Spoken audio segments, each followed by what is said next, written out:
And I showed you the Heisman odds a week or two ago, and they had Garrett Nussmeier as the second favorite behind Manning. So Brian Kelly's very excited to have Garrett back at school. He is no athlete, in my opinion. You can quote me on that. Like, he is a clumsy white dude, and he sucked. I'm being nice now. Now all of a sudden you're talking about him being great? Oh, slow down there, Coach. Pharrell Coast to Coast, only on SportsGrid. Devin Booker, do you know, in those 2 years, actually makes more in his salary than the entire Miami Marlins payroll this year, which I think is at like $62 million. That's a 72.5. I'm just doing the math really quickly. So one guy's worth more than 25, but we know how bad the Miami Marlins is. But hey, I just talk hoops. Betting above the rim, only on SportsGrid. Oh, yeah, time for the sprint. Let's go streaking here. Don't I mean streaking through the quad. I mean streaking in Major League Baseball, which is what the Boston Red Sox actually are doing right now, Tom. 9-11, 9-12 on the rotation. You have to put some stock into them, especially with their hitters. What the Red Sox are doing, they're scoring runs early, they're scoring runs late. Doesn't matter if it's a walk-off, they're putting up runs consistently, hits consistently. Pro Baseball Today, only on SportsGrid. Really would love to know what Jawan Jennings is after. If I were San Francisco, I'd hate to lose him. Not that I think he's ever going to be their best receiver on this football team, but you have a lot of question marks, right? We don't know how good Ricky Pearsall is yet. We are asking like ifs, if Ayuk comes back and is healthy, if McCaffrey can be healthy, all these things. So why not just take the thing that you know works and just keep it? Game time decisions, only on SportsGrid.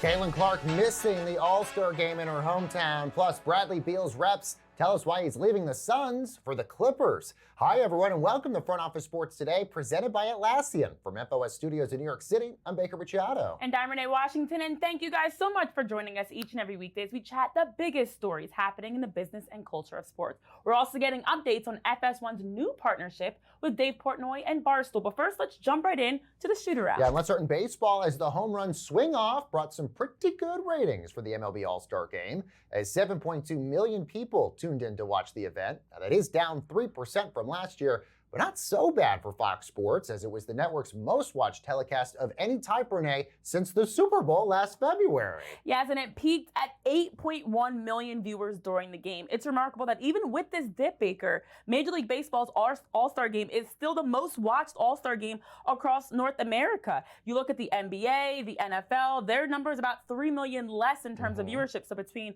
the Home Run Derby, the All-Star Game, and all the festivities around it, Major League Baseball continues to get it right. Well, plus, you have to think the swing-off being such a success, will those numbers go up for next year? Going to be exciting to watch. Well, women's club Arsenal have completed the signing of 20-year-old Liverpool striker Olivia Smith. This in a world record $1.3 million deal. Now, this breaks the previous women's transfer fee record set by Chelsea when they signed U.S. women's national team defender Naomi Girma from the NWSL for what was the first women's soccer transfer fee over $1 million. And for Olivia Smith, she's broken a lot of records. It started back when she was 15 years old and became the youngest Canadian to get her international cap. Now, fast forward to 20 years old, the striker breaks another record. And this is also the fourth time that the women's record has been broken in the last 23 months. It's remarkable to see just 6 months after Girma's record. And when you look back over the years, it was just 3 years ago that we saw what was then a 250,000 pounds record that was set across women's soccer by Chelsea acquiring Denmark's Pernille Harder. And now this speaks to the growth of women's soccer, that just 3 years later, we're talking about over 1 million. Not even that. I would think it's better for the NWSL that their players are in such demand that they would even be wanting to pay that record fee. Well, Commander star receiver Terry McLaurin recently voiced his displeasure over the lack of progress on a contract extension, many speculating he could skip the start of training camp altogether. Elsewhere, the 49ers signed second-round pick Alfred Collins on a rookie deal worth $10.3 million, this over the next 4 years, and that includes $9 million guaranteed dollars. Now, Renee, this could also open the floodgates on the second and late round picks who have all been waiting for their deals now. It can, but starting with Terry McLaurin, there are about 14 other receivers that are getting paid more than him this season with his $22.7 million AAV. So he has a right to be frustrated, especially because he's been the guy for the Washington Commanders, setting franchise records, being a part of 4 different head coaching changes, 13 different starting quarterbacks, one of the longest tenured players. So with the acquisition of Deebo Samuel, with Jaden Daniels, and also recently with the addition of someone like Von Miller, you would think they'd want to get this deal done. But then on the other side, for the rookies, my goodness, 29 of 32 second rounders still unsigned. Crazy. And a big part of that is because of that Jaden Higgins, Houston Texans, guaranteed contracts with second rounder. They want the same payout. But for someone like Shamar Stewart, a first rounder, he's not looking for the payout. He just doesn't want the default clause that would void his guaranteed money if he were to violate his contract. So for rookies, there's a lot still going on in their contract negotiations. And by the way, Shamar Stewart, the last remaining unsigned first-round pick so far. Well, a huge loss for the WNBA All-Star Game in Indianapolis as team captain and hometown hero Caitlin Clark just announced that she is not going to take part in the three-point contest as well as the All-Star Game itself. This as she recovers from an injury that has sidelined her for an extended period this season. So let's get instant reaction on the ground in our main event. And let's head right now to Indy, where our FOS reporter Annie Costable is at. So Annie, big news obviously with Caitlin Clark. Just how big of a loss is this for the WNBA All-Star Game? Yeah, I think it's significant. Obviously, we know that Caitlin is a huge draw for attendance and viewership.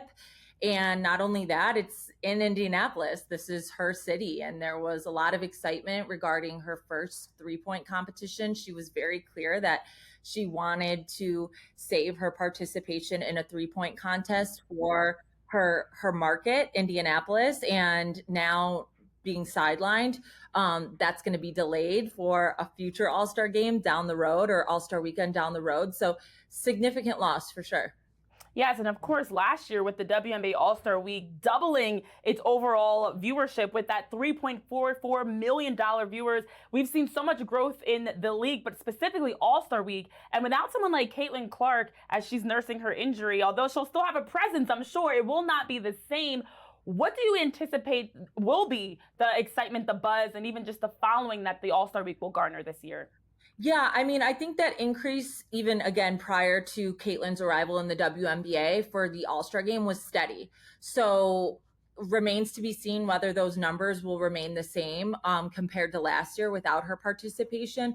But she's still going to be here. She's going to be on the sideline coaching alongside Sandy Brondello. So to be honest, I think this will be a good measure of how the All-Star Game can do without her, how it will do without her, and how it measures up to last year's numbers. Well, let's piggyback off of that just for a moment, because obviously Caitlin Clark brings in a ton of new viewers and interest, but there's always been this sort of this criticism that, look, she's great, but there's a huge array of other stars that are out there that we can be showcasing. Because she's not going to be partaking in this, is this a great opportunity for the WNBA to say, look at all these other stars that we have?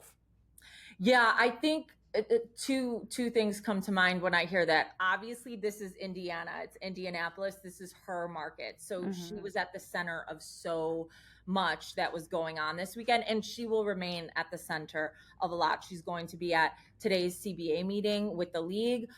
She's going to be, again, here throughout the weekend. But to your point, yes, the league has, I think, done a better job of showcasing its complete talent versus just honing in on specific stars. And I think, again, without Caitlin participating, this will fall in line with what they have done in the last year and a half, which is increase their visibility of the entire league versus prioritizing just a handful of key names and key players in the league. Yeah, and it was shortly after you even landed in Indianapolis that we heard the breaking news around Caitlin Clark. She joins a list of others such as Satu Sabli, who's also unable to play due to injury. Angel Reese has been questionable. Can you take us a step back, though, besides the injuries? What else are you seeing around Indianapolis? What's the sights and sounds around their city's first ever time hosting the WNBA All-Star Week? Yeah, I don't normally look like this. Usually we have some makeup on. My hair might look a little bit more brushed. That's why I put the We are disclaimer fresh in there. off the flight. So that is why we're looking like this. But no, the energy in Indianapolis is fantastic. I mean, you step off the plane and you're greeted by a number of key signage, players, pictures everywhere.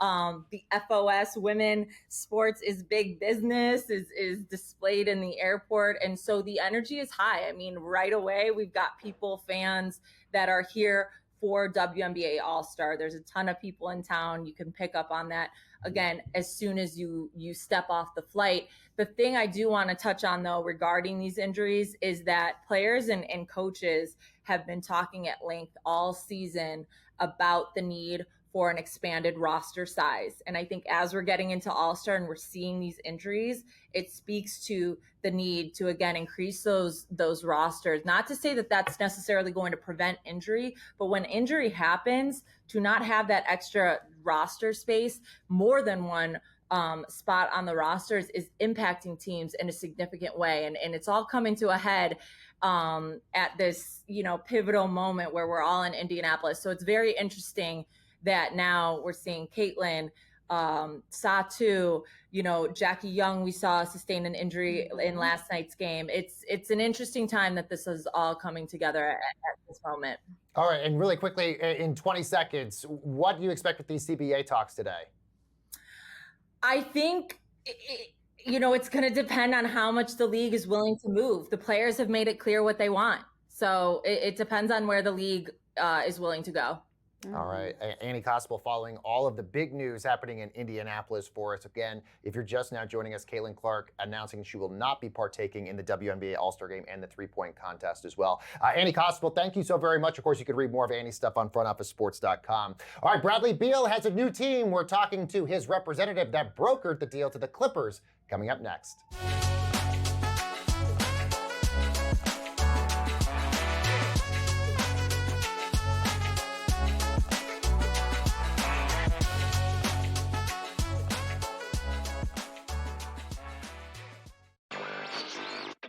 Online casino expansion in the U.S. is extremely slow, a lot slower than I think we all would have thought, 5 years ago as sports betting took off. But you're going to start to see, I think, next year, a few more states kind of trickle into this.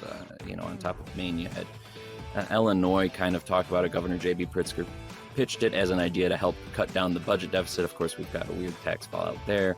Newswire. Only on SportsGrid. Obviously, he didn't do great in the last two majors, and we're going home here. We're going to Northern Ireland, Royal Portage. This is Rory's the reason why we're going here. Got off to a rough start, throwing his tee shot out of bounds back in 2019. I think he'll be ready. Not yet ready to call him the winner. I still have a couple of days before I do that, but it is a home game for him. And as you saw, based on this weekend, he is playing well. In-game live, only on SportsGrid. His run in Salt Lake is over, but obviously the intimidation of a guy that's been around that long in Gundy and in this guy, if you look at their cases, they're very similar. It's been going on forever, right? And it's time for a change, I think, in Stillwater and in Salt Lake. I got to be honest with you. And believe me, if they lose again, they're going to get rid of him.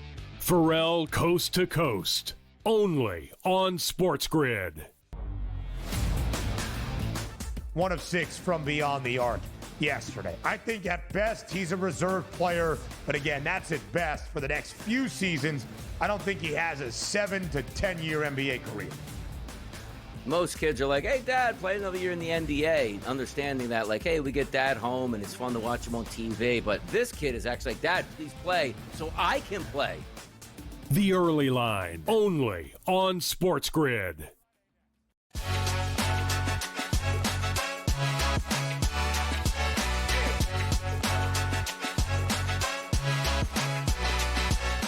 And welcome back, everyone, to Front Office Sports Today with Renee Washington. I'm Baker Machado. Well, Bradley Beal has a new team after a challenging tenure with the Phoenix Suns.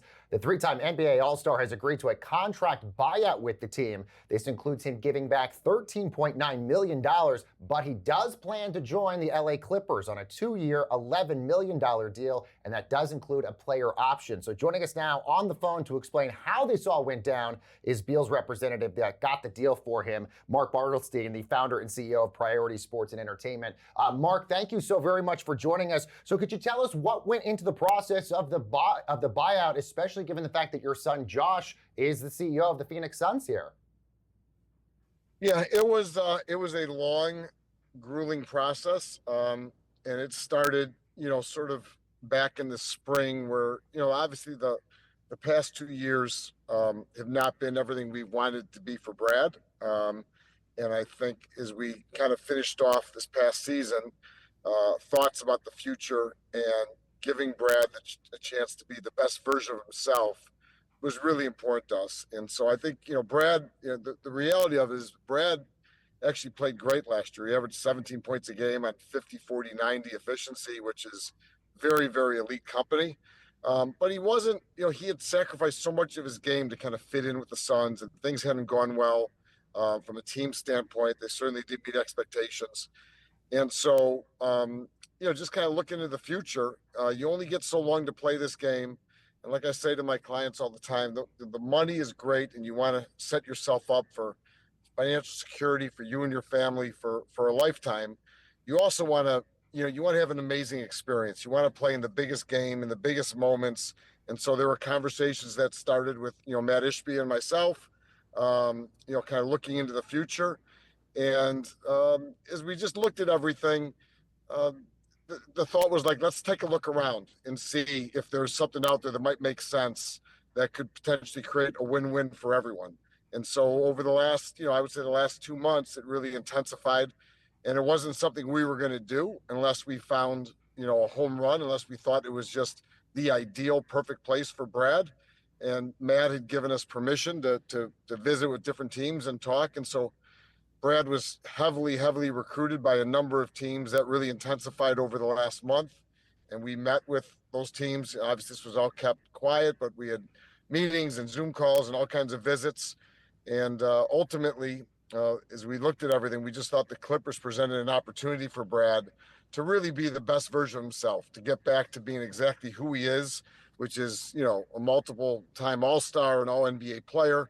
And I wanted to give him an opportunity to be all of that and more. And we thought the Clippers presented that. And so we sat down with Matt and the Suns and worked through all this to kind of get to a spot where that this is the conclusion. We're really excited for Brad. And so he's going to be a Clipper. Mark, as we mentioned, it's a 2-year deal with the Clippers, but that second year is a player option. So theoretically, Bradley Beal would be a high-in-demand free agent for next year.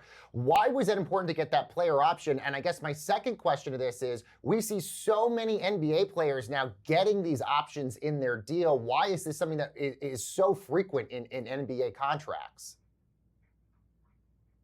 The option, I mean, Brad's value as a player in this league is, far exceeds, obviously what the contract was signed with the Clippers. But, in the salary cap environment at this time, the money was not going to be the big issue right now for us. It was the fit, the opportunity, the chance, like I said, to play in really big games. So that player option really serves honestly more like an insurance policy. Brad will certainly be a free agent this summer. The hope is everything goes great with the Clippers, and the Clippers, are a team they're going to have a lot of cap room this summer, and the goal is to sign a long-term deal with the Clippers this summer, and that's the goal. But that player option is just there as a security blanket, a God forbid type of thing, and that's the purpose of it. And what happens with player options is sometimes we deal with a salary cap in the NBA that can be stringent at times. It puts a lot of restrictions on what teams can do. And so if a team is getting a player for a below market value deal, because that's all the tools they have to pay that player, the player option will often come in place, like I said, as an insurance policy to give the player something to fall back on if things don't go well. But the intention is certainly to opt out and get back into the market to reclaim your value. And that's what's going to happen with Brad. Brad doesn't like change. It's one of the reasons why he stayed in Washington so long. So, the goal of this is to go to LA, have an awesome season, and then re-sign a long-term deal with the Clippers this summer. I know you mentioned the salary cap and free agency specifically. That's been under the microscope a little bit lately, especially around Draymond Green's recent comments calling out the CBA messing up free agency. Adam Silver responding back. I'm curious your thoughts as someone that represents players in the NBA. How do you feel the CBA is impacting free agency? Is it messing it up, or is it in a way helping in some regards? Well, the CBA is designed from an owner's perspective to restrict spending. That's really the purpose of it, and the Players Association is doing the best they can to negotiate the deal to create more spending for the players and create more flexibility and optionality for players. So, the reality of it is, with the rules that have been put in place with the aprons, the luxury tax, the system is more restrictive. You got to get more and more creative.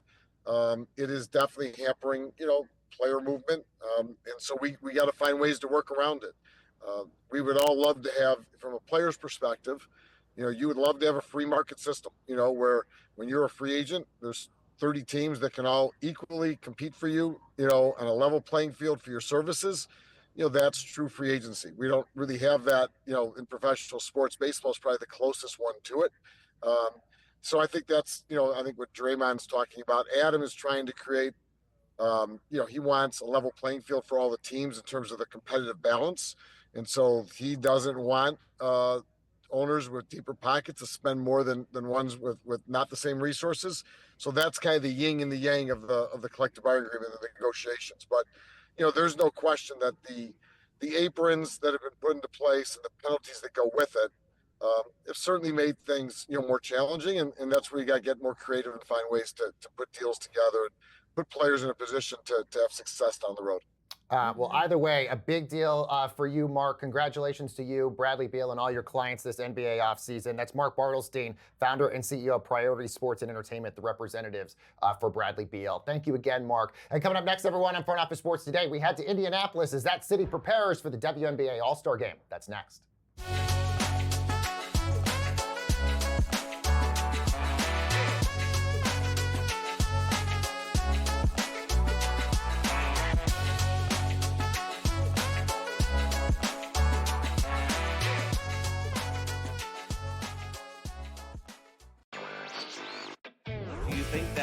There's a possibility that we could be looking at DeBoer wondering if he's the long-term answer at coach for the Tide? I'm starting to feel like Alabama, I can't believe I'm saying this, Craig, is a sleeper.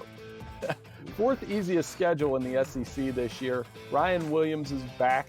I think the friendly, these early season games against Florida State and Wisconsin, that is friendly for Alabama. Newswire, only on SportsGrid. Sick and tired of seeing tennis players fall to the ground in disbelief, like they captured the Rubik's Cube here. It's take it easy. You won 6 love, 6-2, 6-3. I mean, it's not like it's dramatic. I did that now, did today, but I'm saying, I see that guys do that all the time, and women do that. It's relax. You won in straight sets. It was a foregone conclusion an hour ago. Stop pretending like it was a dramatic victory. In-game live, only on SportsGrid. You are going to bank on Luka Doncic, who is a phenomenal talent, but his defense has been questioned, his work ethic, his time has been questioned, and his conditioning has been questioned. Name me one time in his 23-year career that you've questioned one of those three things about LeBron James. Betting above the rim, only on SportsGrid. Everybody also is going to know the name Yuri Perez next year because Yuri Perez, obviously in fantasy circles, is a guy that we've been excited about for a while. Burst onto the scene a couple years ago, was electric, was fantastic. Then Tommy John, and we've been waiting for him ever since. And, all of a sudden the last couple stars starting to look like the Yuri Perez that I know I was very excited about drafting going into this season. And he has been brilliant. Fantasy Sports Today, only on SportsGrid.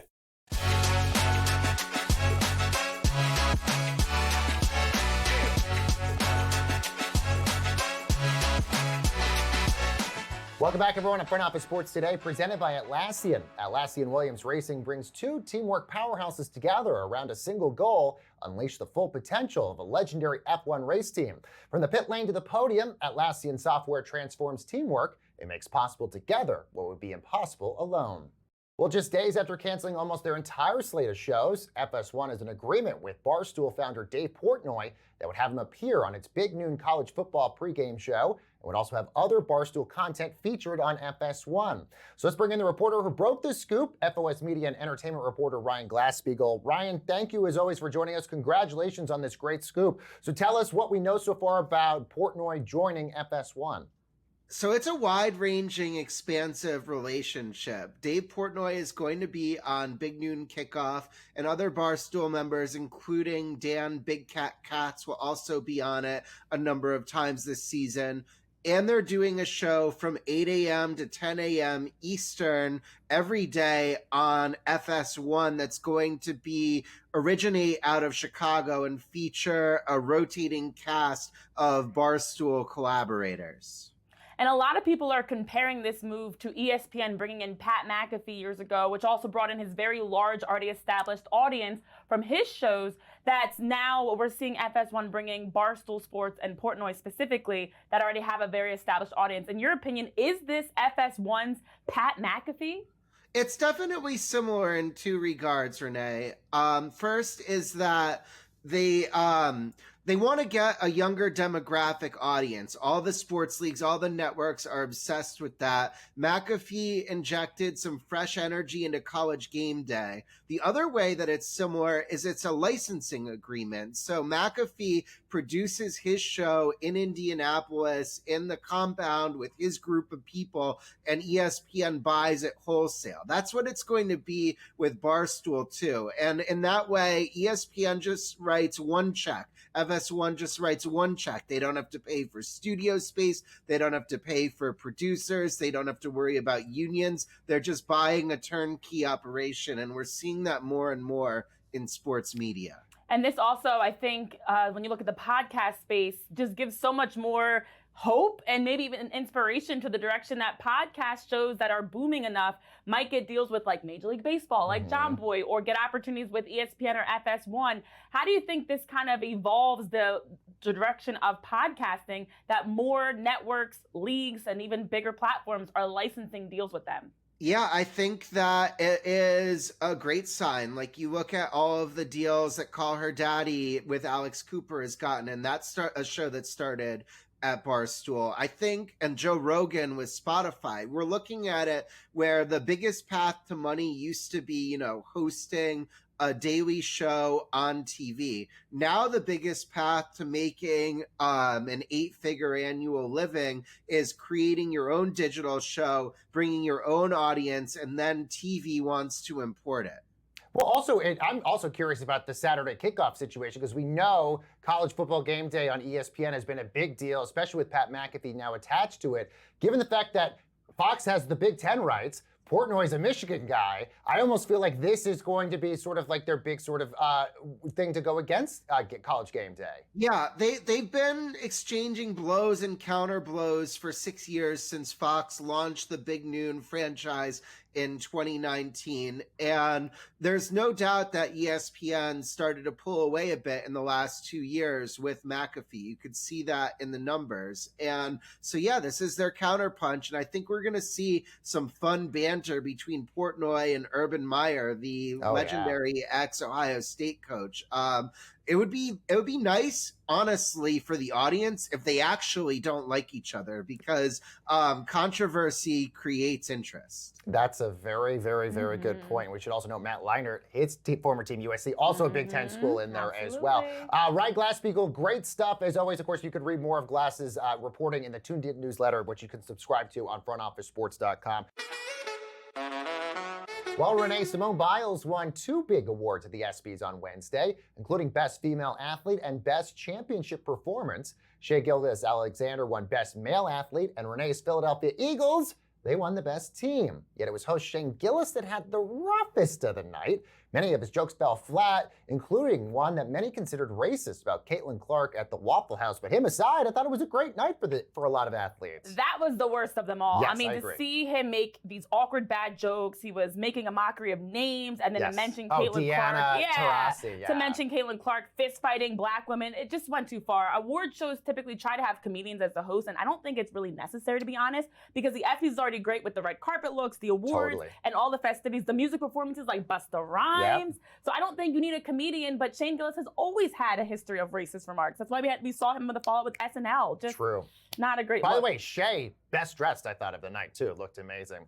All right, guys, coming up on FOS tomorrow, we're going back to Indianapolis for more coverage of the WNBA All-Star Game. We'll see you then.